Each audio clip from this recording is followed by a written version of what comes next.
What's going on, everybody? It's Childish. We're back at it again. We got ourselves the next episode of our critical thinking series. Thank you guys so much for tuning in. If you are new to the channel, welcome to the channel. Before the Educate and Dominate series was our critical thinking series where we created videos talking about my theories and thoughts on the game, just based on my own personal experiences, as well as some that have been near and dear to my heart, helping me out along the way. Now, over the course of the last 3 months, I've been putting a lot of focus and trying to bring some people on board, adding some new flavor to the mix. And today I believe I have done just so. We have ourselves a representative from the 10-time Legend Rank Guild, Say Swag Again. Kleedis is in the house. What is going on, my man? How's it going, Childish? Thanks for having me. Oh, no, it's my pleasure, sir. It's my pleasure. So, guys, thank you again for tuning in. We have so much to talk about. The focus is going to be on today Guild War strategy, a little bit of defense, a little bit of offense, and we'll be mixing it up with some pictures to kind of explain it as we go. So before we get into all that, Kleedis, the last time I spoke with you, you were a member of the Club du Swag Guild, and now we got ourselves the new guild tag. So tell me a little bit about that. Yeah, we switched it up a little bit. We switched up the name. A couple things happened. We lost some members, and we lost some members from the old merger. So now we are back to mostly just old school swag, and we renamed pretty much, same core group that was, from the original swag, and we're still just a Rush Guild and part of the Swag family and going for Legend and having fun and all that good stuff. Yep, yep. I think that's a great thing to talk about there because again, a lot of times when we see some of the top ranked guilds out there lose a few members or whatnot, everyone gets all worried, oh, they're not going to be able to produce or whatnot. But when it comes to the strength of the community, even with all the changes that have been made, you guys are still hitting that legend rank. So a big shout out to you and your community over there in Swag. Yeah, thanks, man. For sure. It's something that affects all guilds from, farming guilds to rush guilds to two swords a day guilds. Everyone goes through different stages with the guild when, members die out, they stop playing or sell account or, switch guilds, Mm-hmm. everything. The only constant is change. Things change, things happen, but, you just keep your goals in mind and, you just keep on grinding.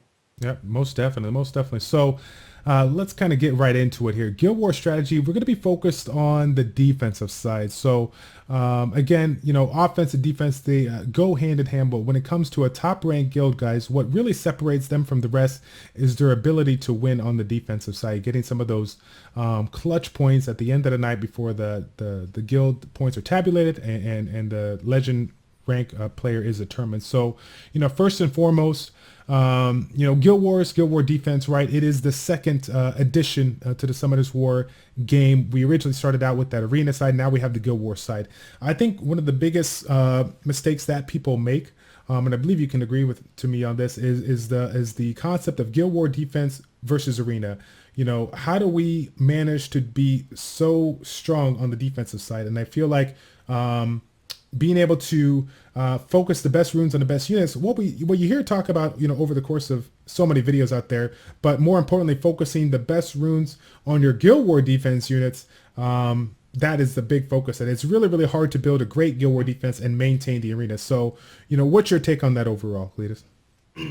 Yeah, there's lots of similarities and differences. On Guild Wars, you got 2 rounds of 3, and versus Arena, you got 4 monsters to protect against, every attack in the book. But on Guild Wars, you have 2 rounds of 3. You actually have 6 monsters you have to rune, and you have to rune as optimal as you can. You and sometimes, a lot of times, the rune builds that you have for Guild Wars defense are going to be different from any other aspect of the game because your focus is a little different. So some of the monsters that you might use on Guild Wars defense for other parts of the game, sometimes it's hard to balance that, those rune builds because a lot of times to you want to build them Guild Wars specific, but you can't use them necessarily the same build for Arena or PvE. So the Guild Wars defense and offense for that matter, tends to be pretty specific and different. So you have to kind of balance that out, with your runes and what you're trying to achieve. Gotcha. Well put, sir. Well put. And so, another aspect of the game that I know a lot of people don't really consider is the fact of tower placement. Now, of course, with regards to a top rank guild, like yourselves, you're going to have a lot of G2, G3 players. But as some people don't realize, sometimes having some of your top players not in the highest part of arena, being a little bit lower on the tower placement and whatnot, could make a change for the better. Why is that? Yeah, there's definitely lots of little miscellaneous strategies that go along with Guild Wars outside of Guild Wars defense and offense, and that's one of those things about um, Guild Wars strategy is that you can think about is where you're placed on the Guild Wars map. As you know, far left is +3, far right is +0. Um, and it all depends on what you're trying to achieve. But as you know, some strategies out there include trap defenses where, a well-established winning Guild Wars defense, somebody finishes low in arena and then they are far right on the map. So to the unkeen eye, they would seem like an easy target because they're further right on the map. So that is a strategy that I've used in the past, and I'm steering away from now, and I'll tell you why. Because it it works in a certain aspect with, especially with lower guilds, that they're not as keen to who's who and what's what on Guild Wars defense, and they'll just, like I said, they'll just think the further right on the map you are, lower arena finish, you're an easy target. So they'll go in and they'll underestimate your Guild Wars defense, and then you can end up trapping them. And that works to your advantage a lot in Guild Wars, not just map placement, but you can also take advantage of that if if you're not top 100, and there's so many leaderboards nowadays that it's hard to stay out of that eye sometimes. I mean, Mm-hmm. for people to peep or spy or whatever on your runes, Right. but you can basically try to trap people as far as the map placement goes, but also a big strategy is with runes, trapping people with your runes, Mm-hmm. throwing people off with certain monsters rune that people wouldn't expect usually. Mm-hmm. So, I mean, Orion is an example. I mean, Will is an example. There's certain things you can do to, throw people off. Like, or what I'm currently testing out is, fast segment. Yep. It's not necessarily a big trap, but something that they wouldn't expect is, if you Yep. catch people off guard, then you're gonna have a good advantage to that. Yeah. But as far as the map placement goes, just to cover that, what you were talking about is it works well against lower guilds as far as trap goes. But Mm-hmm. if you have a good Guild Wars defense, being a trap doesn't work that well in mid range and top guilds, because the lower Guild Wars defenses on the far right of the map get less exposure. So I mean, if somebody drops down, smacks you once, kills half your Guild War Tower health, then you're not going to get hit too much more. So you're not really getting much exposure, and you're not helping out overall. So, I mean, it's just something to think about. Yeah.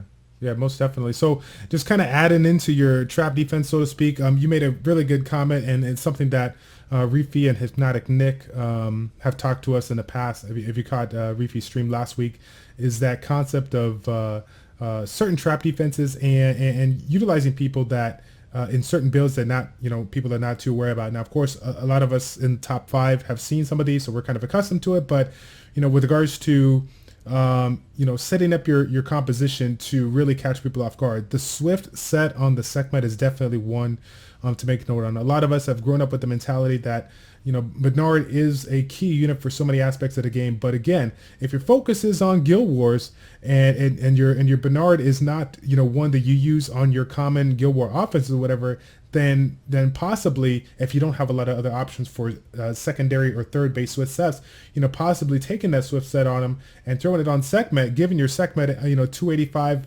290, upwards of 300 plus speed will definitely cripple a team, regardless if they bring Will or not, because that's just one of those units that can really play a strong role in kind of interrupting the opponent's combo. Another great example is the Ciara that has been kind of coming up as far as the trending topic. Ciara is known to be fast and to land those bombs and hit hard, but one of the things that people don't realize is that Ciara has an amazing amount of base HP and some pretty decent defense for an attacker, if I don't mind that. So creating a Ciara that's going to allow you to mitigate some damage and take a couple hits, upwards in that 1k plus defense, 30k HP, and people at this day with the grindstones, the enchant stones, they can still get 2000 plus attack on this unit and have these tanky-ish stats to catch people off guard. Because if you set up a composition, which we're going to see here later on, that is where Ciara is the sole unit,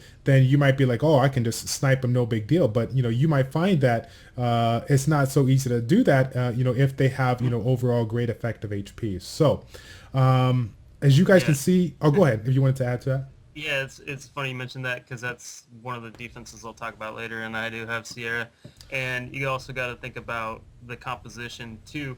If it's a Ciara Ryan Theo and it's full YOLO and you're going for first turn, first kill, then your main goal is just to get that first round kill off. But if you're running a solo Ciara Guild Wars defense and you're running it with a healer, then you can definitely go tankier on Ciara while still maintaining a good amount of damage.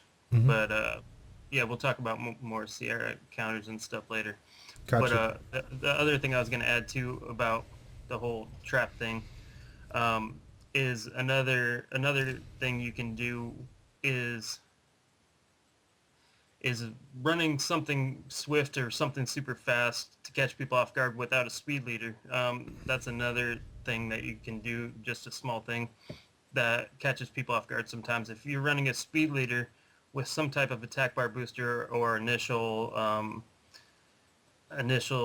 anything that is going to mess them up, if you're running a speed leader, they're going to expect it to be fast. But if you're running some type of HP leader and then you got some monster that people haven't seen before and you're running it with a super fast violence set or a super swift set, that could easily catch them off guard and throw off their plans, Mm-hmm. Mm-hmm. Most definitely, yeah. Let's see here. So, as people are seeing on the front page here, we got ourselves a picture of the defense. We're going to be going over 5 different defenses, talking about the build strategies, what's the goal of these defenses, and how do we set them up to kind of amplify the member strength. So that's the biggest thing when kind of getting into it, when we're setting up these defenses. Sometimes, people at certain stages of the game, climbing up in the G1, G2 ranks, they don't have too many options as far as making an optimal defense. So in your eyes, do they just slap the best units, the best nat 5s they have on it, or should they focus on creating their defenses around their strengths? What's your big take on that? For anybody who's just starting out or trying to build the best Guild Wars defense they can, a lot of it's about runes, but you don't want to just slap anything on it. You got to think about what the goals of your Guild Wars defense are going to be. What are you going to be trying to defend against? What's your speed timing going to be? Is it going to be a trap? All those things you gotta think, and also synergy between your 2 rounds. Mm-hmm. You gotta think about a lot of things when you're putting together your Guild Wars defense. I mean, slapping stuff on there a lot of times without a goal in mind doesn't end up working too well. But sometimes slapping stuff on there and testing different stuff out does help until you stumble upon something. I've done a lot of trial and error in the past for sure. Mm-hmm. Not knowing if something's going to work, but hey, let's see it. Even if, it's different, let's try it. Yep. And I was going to say, right now with that opportunity of utilizing the live PvP, you can hook up with your members in the guild, put your 3 main units on plus a couple of fodder units. They can cancel out each other's fodder, and then essentially do a 4v4 with like a 1-star unit, and you know, leave it on auto and do some testing to kind of see how it goes. Obviously, you're gonna have you know, certain combinations that won't work too well because you won't be able to take advantage of the unit's leader skill if it is Guild War based. But essentially, you can kind of see the mechanics of your team, the pros and cons of it, and do what you got to do to make the necessary adjustments in order to improve your progression. Yeah, for sure. Live Arena is a fun, good way to, you know, test a Guild Wars defense, or even, you know, or just test a Guild Wars defense against a certain type of Guild Wars offense. If you're trying to build a copper trap or something, you can be like, hey, I want to check to see if, you know, find the person with the most OP copper in your guild or in your friends list and say, hey, come and hit me with your copper. I want to see if this is a worthy trap or not, and you can Mm-hmm. find out quick. But then you have to take into account not only live arena leader skills are different, you also have to take in there's no Guild Wars flags, boosts, and that can affect things too. But it's a good general idea. Even just testing your Guild Wars defense in arena on auto, you just throw up, I mean, a 3 versus 4, and you press auto and just see how it does. Even though it's not the most accurate test, it's fun to see how the AI works, etc. Most definitely, most definitely. So let's go ahead and start diving right into these defenses, guys. We're taking a sneak peek at some of the defenses in the Legend Rank Guild, Say Swag again. First off, we're going to be talking about Kev. We got ourselves the Sierra Orion Theo combination, as well as the Galleon Beta Perna combination. So tell me a little bit about these setups, why you like them, why you dislike them, and then you know, what are some of the key things that people should take away from these particular setups? Yeah, I mean, first off, you got Sierra Orion Theo, and I mean, it's a pretty well-known but awesome Guild Wars defense. It's pretty effective.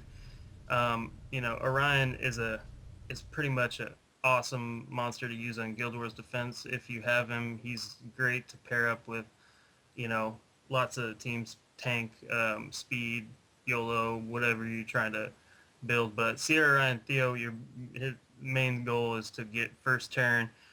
Orion can strip, he can, you know, attack bar boost, engage Sierra Theo, boom, trying to kill a monster first round before they have a chance to do anything. If not, just completely cripple them before they even get a chance to get rolling and, you know, take down either threat or the annoying Orion. Mm-hmm. Yeah, the I was gonna say, for those that are a little bit newer to the game, maybe they got in Orion, but they haven't you know, got them all, you know, set up with regards to runes. Keep in mind that when we're making some of these recommendations, we're assuming that a lot of these units are going to have max skill to take advantage of their reduction of the cooldown times on certain specific units. Orion is the amazing unit, but if you don't have that third skill harmless pranks max, it's really not going to be as good as you have maybe seen it in the Guild Wars on the PvP side. So, you know, make sure that, you know, when you're investing into some of these compositions, you have to consider the fact of essentially, you know, devil mining the ones that are going to be key in your unit, because at the end of the day, as you progress into G2 and from G1 to G2, G2 to 3-3, you're going to be going up against players that not just have amazing units of runes, but are max skill. Nobody brings in units in their defenses that are not max skill for the most part. I'm being pretty vague, but these people invested really, really darn good. Yeah, that's a good point. I mean, not only do you want all the max runes you can have in the best runes, but you also want to have max skills. A lot of times we don't put any monsters on defense without max skills, especially ones like Orion, like you said, whose third skill is like the most important thing. You want it maxed. Mm-hmm. But that's a big thing. You can, I mean, sometimes you get a new monster that, you know, you really want to test, and you can test it out, and then even without max skills, if it's still getting Guild Wars defense results and you're still getting wins, you're like, wow, this is a good combination, and then you know it's going to take off even more once you do max skills, but Mm-hmm. it depends. Yep. Yep. Cool. So let's hit up this next one here. We got ourselves Galleon Beta Perna. We see this as you climb into G2 and G3. We're going to see a lot of Galleon, Orion Perna, Galleon Beta Perna, Galleon Bernard Perna, or, you know, Galleon Perna X. You know, you see a lot of these combinations here. You know, tell me a little bit about this. What do you like about it? What do you don't like about it? Yeah, there's lots of Galleon Perna X. I mean, it's pretty awesome combination because Perna can basically, kill everything. It loves to crit on Right. water. You know that. It Yep. basically can destroy a lot of stuff, and you do see a lot of Galleon Perna X. In this case, you have Galleon Perna Beta, but I've seen Galleon Perna Mihales before. I've seen Galleon Perna lots of stuff. But in this case, you got Beta, who is one of the top 5 supports, in my opinion, in Guild Wars defense. And you see him a lot. I mean, Beta's just that Renaissance Mon who has a nice kit for, Yep. all sorts of reasons, and it covers a lot of bases in Guild Wars defense, which is pretty key because you only have 3 monsters, so you want to cover as many bases as you can. And this defense in particular, you have Beta, which has that revive, and you have Perna, which has that passive revive. So essentially, when you're trying to take down this defense, you kind of almost have to kill 5 monsters unless you're bringing certain counters to counter, you know. But, if you kill Galleon or Perna, Beta can revive. If you kill Perna, Perna's going to revive. Basically, it just throws that added annoyance factor and, Right. long living support for those Galleon and Perna to do some damage. Yep, I was gonna say that's kind of the upcoming trend. I mean, I don't say upcoming trend, but I think it's been around. We got a lot of people that have, when they made the change from Arena to Guild Wars, they've tried to take some of those YOLO style of defenses in an effort to, clear the people out in the Guild Wars. And of course, now YOLO is exceptionally strong, but when you try to run a YOLO into a comp that can essentially bring themselves back to life, it's obviously not going to be the best choice to be. So, keep that in mind when you see some of these teams that have multiple revives. It's definitely an upcoming trend, regardless if you could take them out, take a unit out, with regards to these violent runes and that overwhelming effect of the defense getting, 72,000 violent procs right. Anything could happen. One of the things that I really like about this defense that I kind of wanted to point out before we next move on to the other ones is that Galleon Perna combo.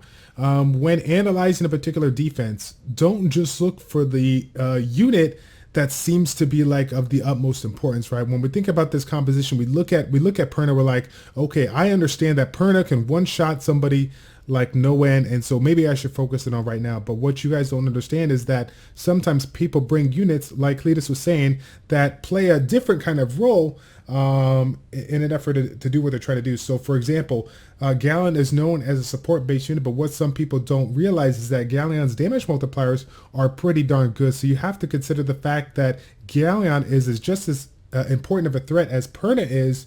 You might even make an argument for going after one or the other, because assuming that Galleon is the one that's providing that double damage kind of aspect with regards to that extra attack buff and a defense break that is going to allow Perna to do more damage. So that might be the focus for what you want to try to take out.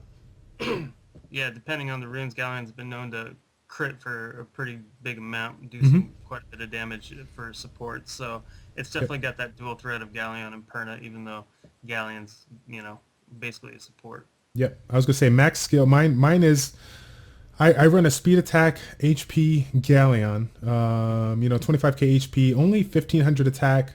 No critical damage, and on a defense broken unit, Galleon will hit anywhere from like 14 to 17k, no question. And of course, same numbers, 14, 15 to 18 in that range. It's crazy. It's crazy considering the fact that I'm not even running, like crit damage or whatnot. So again, it just kind of goes to show that even with my Galleon, which is not nowhere remotely compared to the top end players, G2, D3 players, you could definitely see some crazy numbers. So.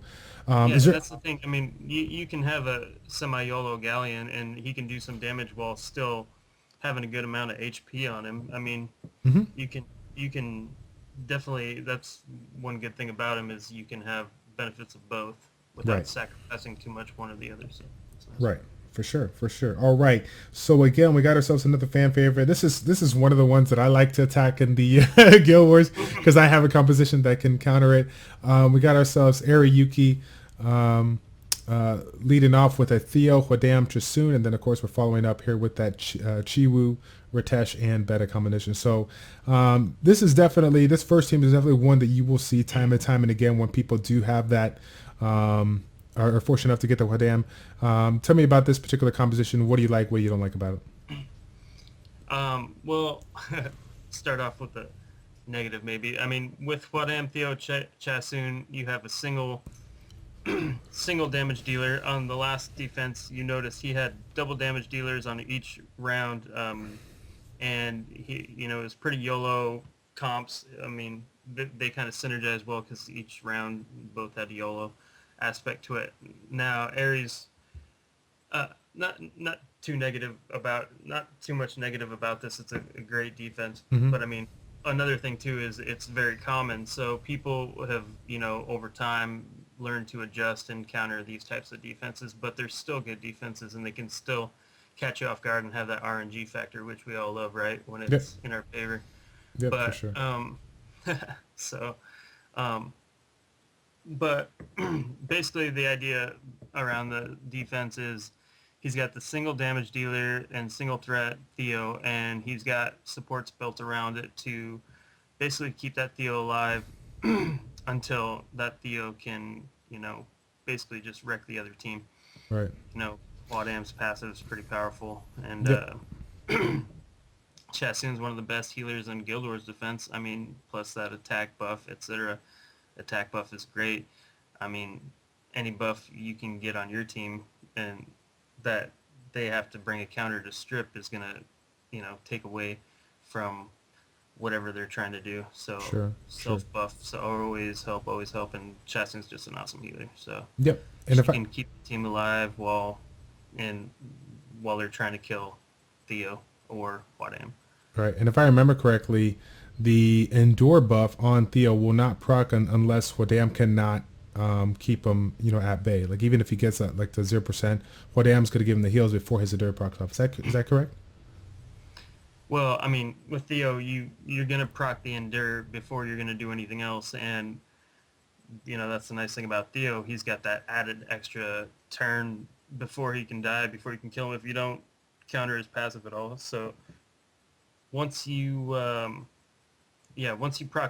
pop endure on Theo and then you try killing him, if Wadam's not below a certain amount of life, Theo's just gonna gain health and keep on punishing you until you can work either Theo down, Wadam down, kill Wadam, or a lot of times what I'll do is I'll counter Theo with, some dots or bombs and stun him until I can just take him out of the equation, and then it's good game. Kill Chess and Wadam. Gotcha, Some people gotcha. like to go big and heavy on Wadam, kill him first and get him out of the way, and then focus Theo. Gotcha. So this next composition here is pretty unique in nature. I don't see a lot of Chibus paired up with Beast Monks, but Ariyuki has been able to make it work for them. So, what's your take on this particular defense? What do you like about it? What you don't like about it? Yeah, and some Guild Wars defenses like this one, they work in a lot of ways, even though you don't see them very often.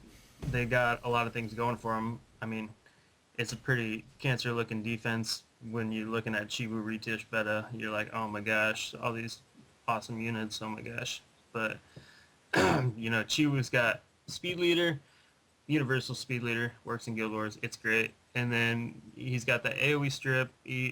All these units are going to be pretty tanky. It's going to be pretty tough to kill. It's going to try to work down whatever offenses. After its goal is to basically survive first turn, couple turns, and just work down whatever's coming at it, right? I mean, it's tanky. You got the Beta Revive. You got lots of things going for it. You got Chibu AoE strip. You got defense break. And I mean, overall, it does a pretty good job at what it's trying to do. It's got heals. Yeah. It's just a good bruiser type defense, Yeah, definitely. I like it. Alrighty. Let's see. We got ourselves the Water Fairy K, please. All right. So it looks like somebody's after a particular unit, bringing himself. Yeah, this guy, man. Oh my gosh. I mean, this is Who Am I? He changed his name to Water Fairy King, please. Oh, okay. And he pretty much not too long after pulled Water Fairy King. Oh my God. Well, congratulations. Who am I? If you're listening, that's awesome, man. Change your name back so I can stalk you. He doesn't need it. Yeah, I know, But right? Yeah. So he's a yeah. But I think he changed up his Guild Wars round one a little bit from last time I saw it. I haven't seen this one, so we'll try to talk about it though. Yeah. So I guess one thing to point out is if this is one of your more successful defenses on the left here, when people are analyzing this, they've heard time and time and again from different videos out there. We're looking at elemental diversity to improve your defense. We're looking at making sure you have the necessary things such as like defense break, giving your units the opportunity to focus on this. You don't have those particular things on this left team there, or sorry, who am I doesn't, but it still does a really good job for him. So tell me a little bit about why you feel this particular team is so successful. Yeah, it does work and it does throw people off. It's a newer defense. I've noticed. I've been checking his logs. I check logs a lot to see what's working, not only in our guild, but it's also good to. I'm just breaking off a little bit here, but it's good to check when you're going up against other guilds and you're fighting people and sometimes you notice the hard way that, oh, this is a hard Guild Wars defense, and you get a draw or a loss. It happens. But another good thing to do when you're facing other guilds, if you want to scope out good Guild Wars defenses and ideas or something new and different, you can always check people's Guild Wars defense logs. And if you see lots of them getting lots of wins, lots of draws, real good success rate, then you can kind of look at that and take that and try to try to build that defense yourself if it has the same units. A lot of times I'll scroll through, see, oh, do I have this units? Okay, then I'll check the logs and then I'll say, oh wow, this is good Guild Wars defense. Maybe I'll try it out. Mm-hmm. Maybe I'll put it in, etc., etc. So, I mean, not only we're talking about some of the Guild Wars defenses in our guild, but for anybody out there, that's a good strategy to use. Yep. Not Yep. only using all the tools out there to research, but doing your own research is always key too. Yeah, I think one great thing to point out to here is the analyzation of what the opponent is bringing to the table. Right, we've always thought about that first level of Guild War defense. It's like, okay, let's focus on setting up Team A perfectly and Team B perfectly. But at the end of the day, regardless of who is getting ready to attack you, they have to consider what both teams are bringing to the table. They can't just consider one or the two. So if you take a closer look at this particular composition, you will notice that this is predominantly water and fire based, right? We have this concept of elemental diversity on one team or the other team is really not strong, but the fact that this guy is bringing such strong units on the water and fire, you're going to have to make the choice as far as where you need to bring your specific units to counter it. Because again, at the end of the day, not everyone's going to be able to counter everything. And because of the fact that he's bringing really, really strong water and fire compositions, it's really going to make it hard for you to be successful on both sides of the Guild War here. So. Yeah, for sure. Making people make tough choices and making them have a hard time on whatever round or both rounds is pretty key. And as you mentioned, this composition, both rounds, is heavily water and fire. Before he ran Vela, I believe he was running Orion, so it was still heavy water and fire. It was double water, single fire, double water, Mm-hmm. single fire, etc. And on the first round here, he used to have Orion, which, as we talked about earlier, Orion's OP. Um, and but on this defense, he's got a little bit different strategy. He's got Vela in place of Orion. Vela is still an attack bar booster with some good support, immunity, and also, they improved Vela's AI, etc. Vela's a more viable option in some ways, but this Mm-hmm. defense works pretty good. I mean, that leader from Vela helps Perna, and Perna's got huge base HP. It helps Perna survive a little bit more, and Mm-hmm. then Milla and Perna both have that innate ability to survive, and these units are pretty good on Guild Wars defense. Theo, Perna, Camilla, any type of, damage dealer Mm-hmm. that semi self-supporting or very self-supporting is gonna be pretty effective on Guild Wars defense. Now, like you said, there's no defense break in this one, but the idea is to basically, work the opponent down Camilla and Perna can can kind of actually do that without defense break too. And Hmm. when they have that immunity and they have um, that Vela support, it's actually surprising and it catches some people off guard and works pretty well. Right on. So, and of course, the second team, definitely a newer unit that's coming onto the scene and coming out strong. We got ourselves the Water Panda Warrior. A lot of people are using it. Really strong unit, bringing that buff removal, that AoE stun, and then, of course, that reckless attack on the third skill, being able to take out 70% of the opponent's hit points. I love this particular composition. There's really nothing wrong about it. Anything that you wanted to add on this second one? Do you have any pandas? Uh, Water.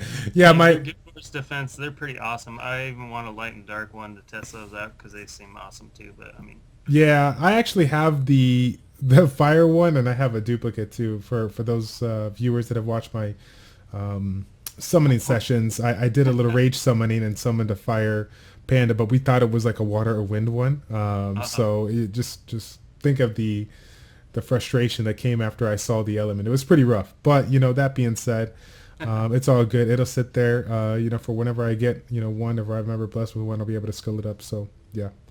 yeah, for sure.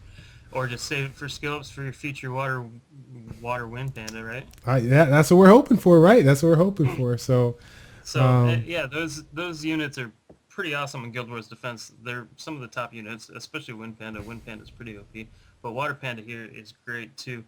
And we got a few members in the guild who have pretty awesome Water Pandas, and they work pretty well on Guild Wars defense. Now, I mean, you got lots of good things going here. I mean, Kumar's pretty good for Guild Wars defense too, mhm. as well as Retesh. You'll see lots of Reteshes, probably more Reteshes. Kumar is great. Some people use Chandra, and it's tough to use Chandra, but Shrouds, he uses Chandra. Mhm. RP Shrouds, free Shrouds, stop hacking. Yeah. Um, and but Shrouds uses an OP Chandra with Chloe and Theo. It's great. But this defense in particular, yeah, Water Panda, he has a great leader skill. You got Theo, who is on most Guild Wars defenses, pretty basic, but you got the heal block from Kumar, and you got some pretty tanky units that have some pretty big annoyance factor around Theo in this defense, and it works pretty well. You got lots of defense break. You've got heal block. You've got heals. You got pretty much everything. Yep. Yep. Definitely. Really strong team there. So who am I? You're the man.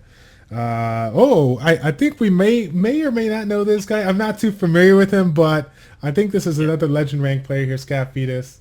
One of the people out there that has been well known in the community for, being on a number one spot, week in and week out. So a big shout out to him. He's a previous guest of our Educate and Dominate. If you haven't seen those videos, I'll make sure to link them in the video on the top right, as well as in the description down below. So let's get into it. This first team here, we got a little bit of buff removal. We got a little bit of immunity, defense break. We got it all here. So what's your take on this first team? Anything you like or dislike? Yeah, I mean, I like both these rounds a lot.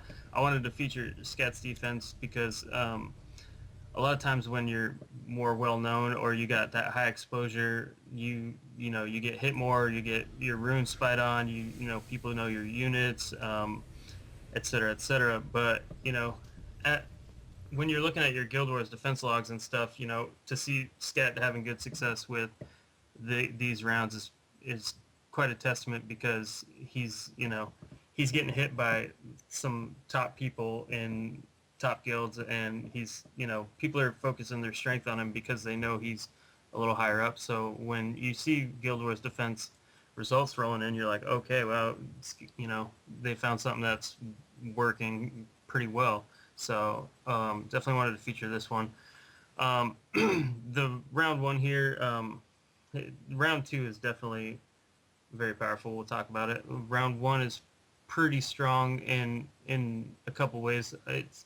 It's focused around Theo with some supports, but they're pretty OP supports. You've got Vela and Praha. So you got AoE strip, you've got immunity attack bar boost, you've got defense break from Theo, and a lot of this defense strength just comes in that support factor around Theo, Mm-hmm. Mm-hmm. and it also comes down to runes and rune quality, rune strength, all that good stuff. But Right. yeah, it's a pretty good round one there. Yep, definitely. Cool. So I know you're really excited. We're both kind of really excited to get into the second team here. Let's talk about it. What do you like about it? Yeah, this second team is pretty awesome, and you don't see Sylvia's every day. I mean, she's pretty nasty unit. Mm-hmm. And when you do see her, though, the funny thing is you'll see her a lot of times because she's got that nasty speed leader in Guild Wars Defense, and but a lot of times you'll see her run with YOLO comps in Guild Wars Defense. When you do see her, she's usually with something fast, with something YOLO.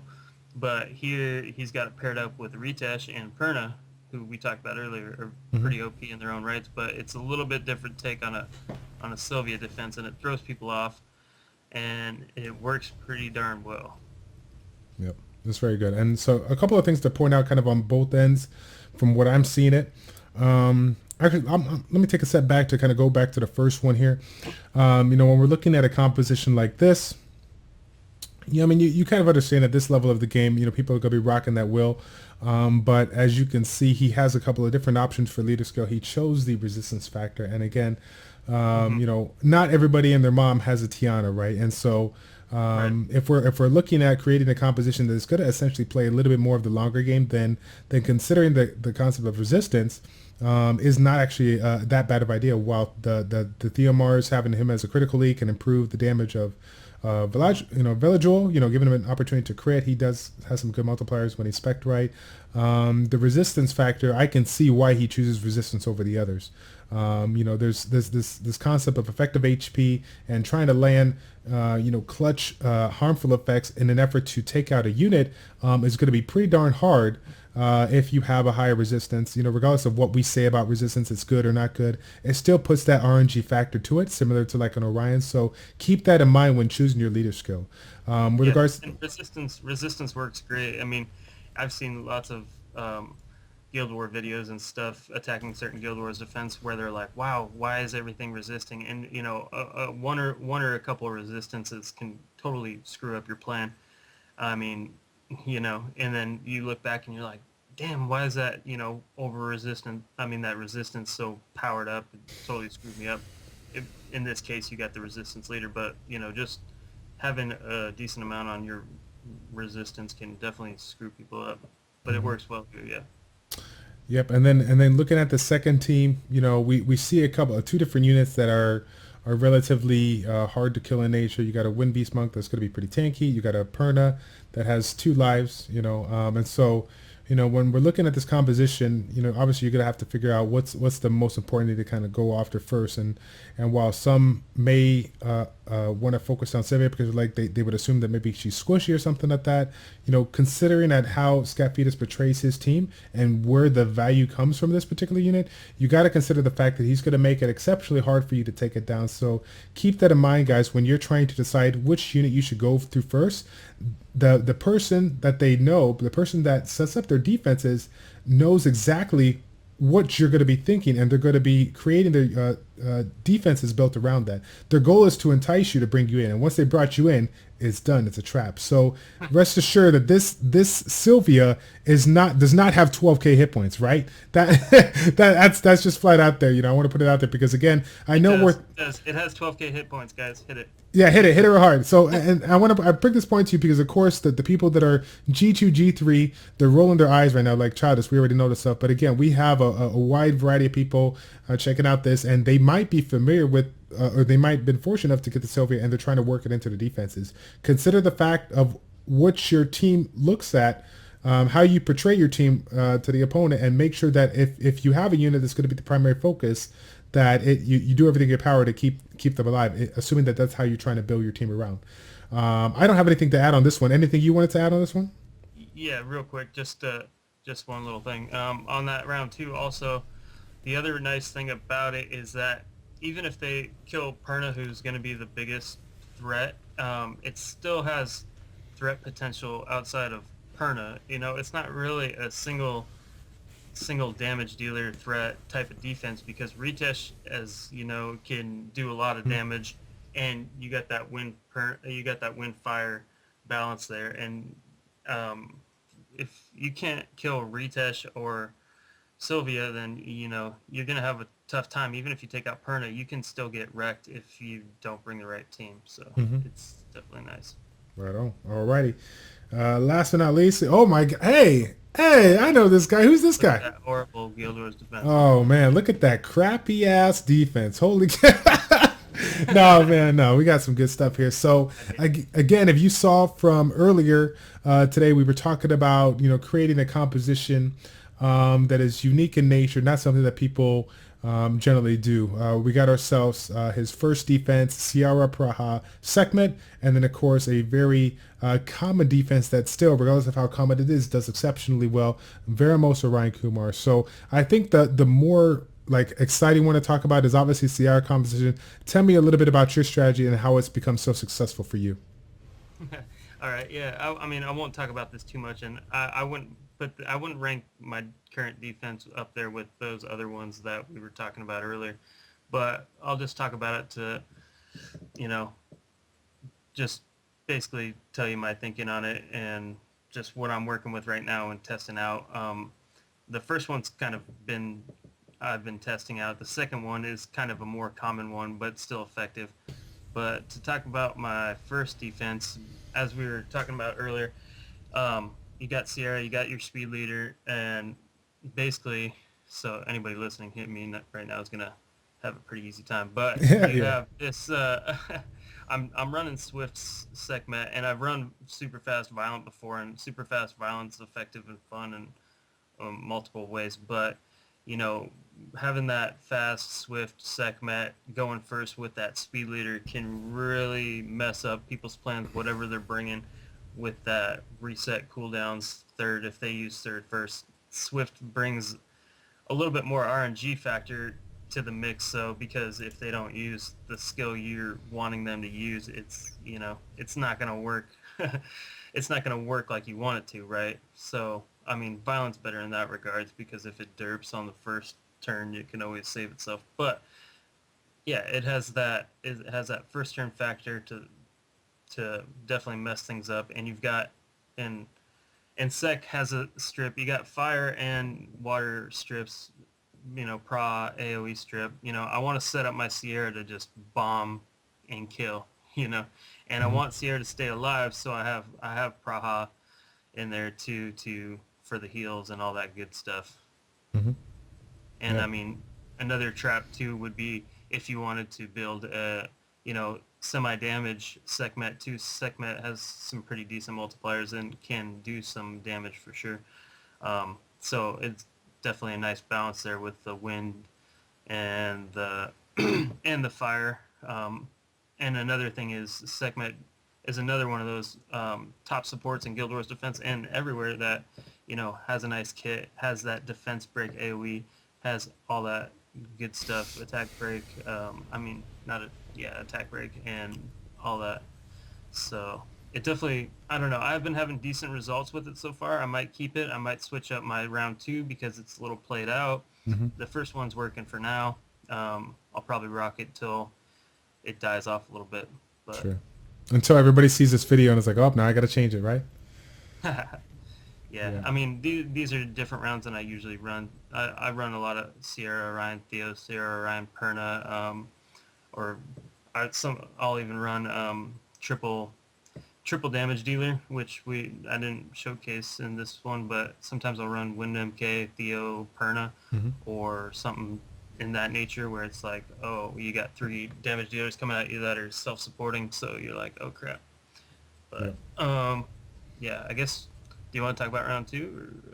It's completely up to you. I mean, obviously the Veramos Orion Kumar is definitely a very common team. You got yourself cleansing, you got attack bar manipulation, you got stuns. I mean, you got it all, and you got a way of healing it. Very common team, but again, it's common and still there because it is effective, guys. It does really, really good. The RNG factor that both Veramos and Orion play as far as denying the turns is pretty darn strong. And if you have the opportunity to utilize that Orion in a violent set. For me, it's been extremely successful. I don't know if you run Swift or Violent, Kleedis, but I run a violent set, at a 240 speed or something like 230, 240 speed, and it does exceptionally well. Yeah, I mean, violent works great on Orion in this case. I mean, you have a more tankish team, and you want to work the opponent down. You're not necessarily going for first turn, kills. You're just trying to stun with Vero, Orion. You're trying to just, work them down and keep them CC'd and all that good stuff. And this defense works in a few ways, and there's other ways it doesn't work.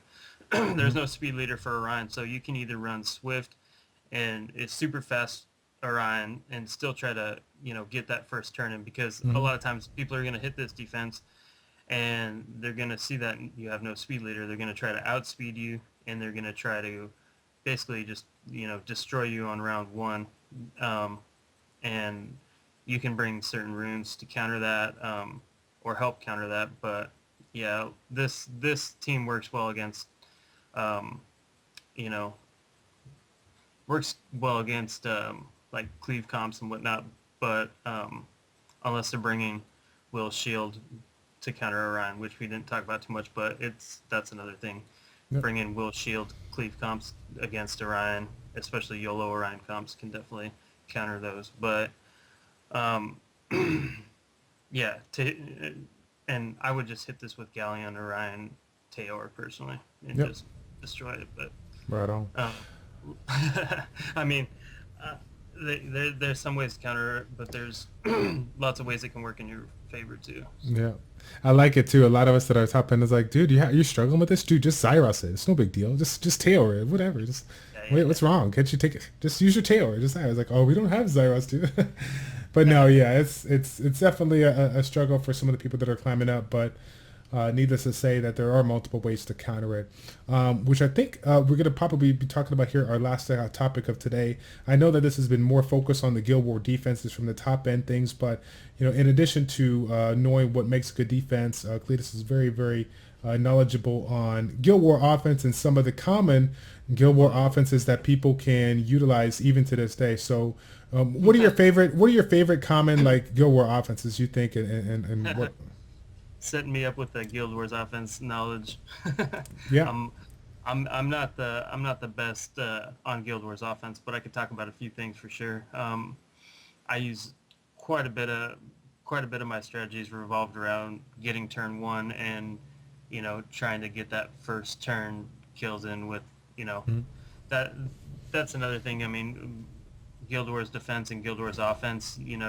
Sometimes you can use certain monsters that you use on Guild Wars defense. Sometimes, like we were talking about earlier, as far as arena and Guild Wars defense goes, then there's Guild Wars offense aspect. So if you're running a violent Orion, that might hinder you if you want to use Orion for first turn for Guild Wars offense. You know what Mm-hmm. I'm saying? Right. Right. So, Right. I mean, uh, I don't have much more to say about that. Let's just talk about Guild Wars offense. Hey, so yeah, there's lots of different teams out there, and um, there's some common teams, and there's some teams that do different things. A lot of times, a good one that a lot of people can build is Copper Amnesty Bulldozer. Mm-hmm. There's other Guild Wars offense strategies to counter Sierra. Like, for instance, I have Sierra Solo Threat in one of my Guild Wars defenses. A good way to actually counter that is Arena. You can bring Arena to counter Sierra, um, especially when you see Sierra comps without defense break. A lot of times Mm. Sierra will, target whoever's defense broken. That's probably the reason I got second there too. But, if you see a Guild Wars defense where Sierra is the main threat or one of the biggest threats, and there's not much else, not not many other threats, and no defense break, then you can definitely bring Arena to counter that Sierra, which is a good strategy. There's Mm-hmm. other strategies, big AoE strategies, Lucian, Alicia, Zyros, um, any type of um, big offense like that. Mm-hmm. Or you have your I was touching on earlier. with runes. Having will and shield is a powerful offense Yep. to counter units like Orion, because it just helps with that double buff up at the beginning of the match. It makes it harder for Orion to strip. Those are definitely anything cleave with will shield is a good counter. So yeah, I mean, and then there's all sorts of variations you can use. There's a lot of stuff to counter on Guild Wars defense, and Guild Wars offense is definitely a little bit easier to focus on. I mean, to do better at than Guild Wars defense. Yeah. But Yeah. I was going to say, kind of climbing up as we kind of learn, we initially know that offense is kind of like the bread and butter of how you accumulate your points. So when you make that shift into, top 10 Guild Wars, you definitely have to, put just as much focus in the defense as it is offense. One thing that we neglected to mention, but I mean, it kind of goes hand in hand with regards to Guild War offenses, is that sometimes you're going to run into members that come on board that have exceptionally strong offensive units, but essentially, not good defensive units. And while that may seem like not a good thing for you, we see time and time again. I know that Goku, I believe, has done this from Oblivion, is where they have utilized two specific teams that are in kind of more of that YOLO approach on both teams. And again, kind of like what we were talking about with the water, the double water, double fire right here, using that double element on both teams, forcing them to choose their best one is kind of the same concept. Bringing two speed-based teams that are exceptionally strong because you ruined them to do exceptionally well in the offense side could hinder the opponent that's going to go after you, because again, they only have so many shield runes, so many will runes, so that when they're going up against these teams, they're basically banking on one of your teams to derp so that they can get the W at the end of the day. So really great thing to think about when setting up your defenses there too. Don't just think about what are the best units out there to bring on defense, but if you're more on the offensive side when it comes to units, you haven't been fortunate enough to pull the best defensive monsters in the world. You don't have a Kumar. It's okay. You can make it work. You still got strong units. You still got great runes. Make the best of what you got. yeah, there's great units from Nat 3s to Nat 5s. There's good units all around out there, and the biggest mistake is not being ready enough, or not having enough teams that are enough counters in place to handle those situations where you're going to lose mons. A lot of times, I mean, no one's immune to this. When you make your attacks, their Guild Wars defense is going to be built to kill some of your monsters, and once that monster is done, it's done for that war, and you can't use it anymore. So you got to have multiple units, multiple teams in ready for that to happen, because as you lose units, which the Guild Wars defense is built to do, it's going to make it harder and harder. So you definitely want to, have multiple options. Yes, most definitely. Right on. Well, that pretty much wraps up everything that I wanted to discuss with regards to this Guild War Strategies episode of Critical Thinking. Was there anything else you wanted to add, Kleedis, with regards to the topics? Not much, man. Yeah, Guild Wars defense, it's fun. Have fun with it.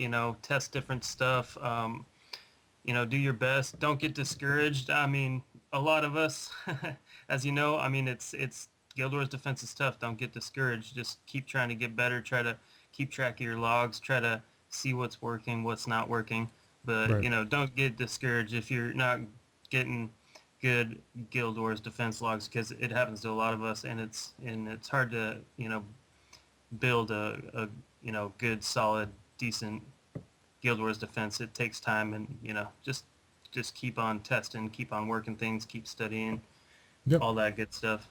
Right. Right. Um, and yeah, Guild Wars defense, it can be a big factor. I mean, a lot of times with our guild, we've noticed, sometimes it's that difference between getting legend or not getting legend. You got a Guild Wars defense, and you're looking at your logs and you're thinking, oh, we're getting some draws, we're getting some wins, this is going good. But then, you get the L and you're like, oh man, and it can be definitely a deciding factor in, where you finish or what your goals are.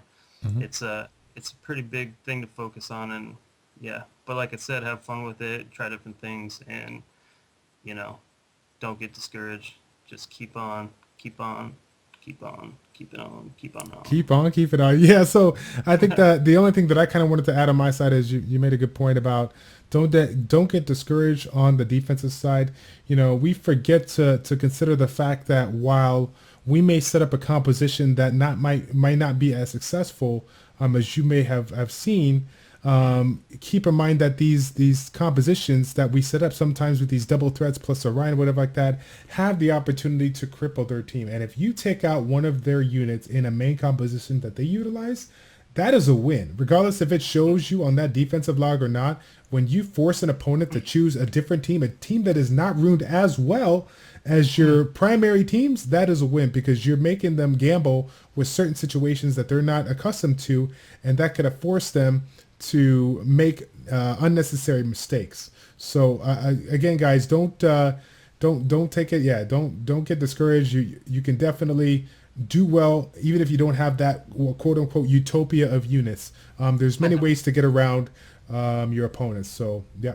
Another way to stay encouraged too, a little way, is checking your guild's defense logs. And sometimes I'll notice if I get a loss and I'm a little bummed, I'll look at our defense logs and see if I'm the first person that person hit. Because like we said, as your attacks go on and you lose monsters, it makes it harder and harder. So I like to just think that if I get a loss in Guild Wars defense, but then that same person who hit me hits 2 other guildies and they get a draw, and my other guildies get a draw or a win, sometimes that's a way to stay encouraged, thinking, oh, maybe I took out some of their monsters and gave them a little tougher time. Not only those other guildies, have good Guild Wars defense, but sometimes it's nice to think you killed some monsters. Yep, for sure. Right on. Or just hit up friendly people in the community and say, hit my Guild Wars defense, tell me how it is, or how was my Guild Wars defense, or they'll tell you, screw you. Yeah, I'll give a quick shout out to Max Payne. He just we recently just did some Rift of Worlds. He was telling me, man, hey, the next time you guys hit our defense, you need to hit me so I could see it. I want to see how it does and whatnot. So I'll definitely do my very best to do that. But other than that, guys, that's pretty much going to wrap it up for this episode of Critical Thinking. Kleedis, thank you so much again for coming on board and doing such a great episode. I know the community will appreciate it, sir. Thank you. All right, man. Thanks for having me. Invite me back sometime. Let's do it again. Well, I don't know. No, of course, man. Of course, man. That's it. I'm hitting you, Guild. That's it. Now I'm hitting you. I'm gonna tell everybody to kill Childish right now. No. That's it. That's it. Yeah. But all right, guys. Thank you guys so much for tuning in. It's a pleasure to make these videos for you as always. It's your boy Childish with ChildishPlays checking out. Take care, and we will see you next time. We're out. Later.